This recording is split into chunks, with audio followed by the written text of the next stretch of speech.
Bien joué tout d'abord, victoire, promotion, etc. C'est un moment plein d'émotions. Si tu pouvais en choisir une pour décrire ce moment. Oh là là, question très difficile.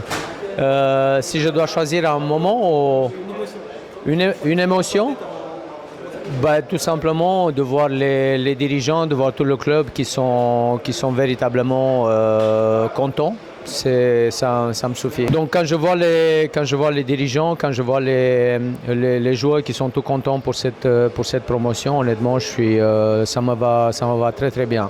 Ça me va très très bien. Ouais, par rapport à l'année passée, on a revu le beau jeu qui est Stade Carouge. Même l'année passée, vous avez pu faire de beaux résultats grâce face à des grandes équipes. Mais qu'est-ce qui a changé cette année pour être aussi dominant que vous l'aviez été tout au long de la saison et aller chercher vraiment la promotion? C'est tout simplement l'idée qui a été mise, qu'elle a été soumise aux joueurs depuis le départ. Ça a été véritablement d'essayer de pratiquer un football qui fasse revenir les gens au stade. Notamment une équipe dominante qui veut s'installer dans la moitié adverse, qui possède beaucoup le ballon et qui peut contrôler le jeu. Donc ça a été la première question la première chose que je suis mis aux joueurs. Le groupe, je ne le connaissais pas tant que ça. Le groupe, je l'ai découvert au fur et à mesure. Et puis, au fur et à mesure, je me suis rendu compte des qualités et des défauts de chacun. Et au fur et à mesure, on a dû ajuster. On n'avait pas la recette miracle. Ça n'existe pas d'ailleurs. Et puis, on a dû faire avec les aléas. On s'est beaucoup adapté.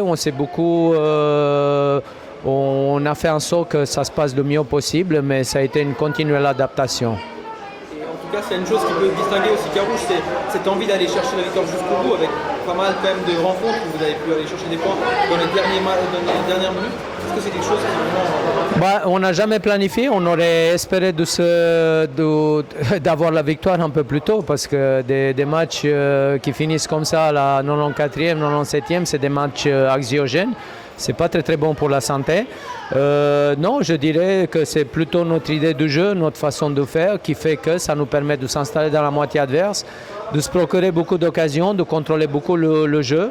Et ce qui fait qu'on a réussi, quand l'adversaire il est fatigué, quand il n'arrive plus à maîtriser ses émotions, qu'on a réussi à revenir au score ou bien à emporter des matchs vers les dernières minutes.